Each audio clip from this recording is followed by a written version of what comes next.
So this problem says to find the limit as the limit x approaches 0 of 6 minus 6 e to the negative x over e to the x minus 1. If I was to plug in 0 here, I would get e to the 0 power, which is 1, and 1 minus 1 is 0. So instead, what I'm going to do is I'm going to try to rewrite this using some algebra and my rules for negative exponents. So this e to the negative x will go into the denominator using the negative exponent rules and become e to the positive x. And now I can try to simplify this complex fraction by multiplying everything by e to the x over e to the x. So this is going to multiply by both of these. And so in the numerator, I'm going to get 6 e to the x, so I distribute that.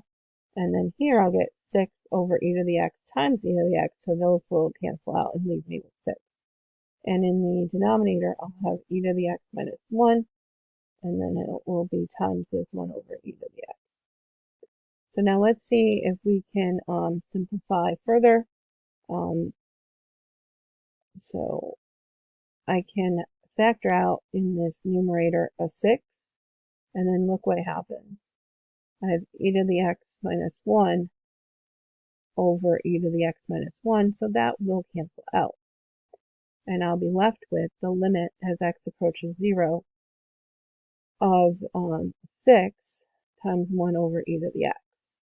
And now to evaluate that limit, I'm going to plug in 0, and I'll get 6 times 1 over e to the 0 power, and e to the 0 power is 1, so I'll end up with 6 times 1, which is just 6.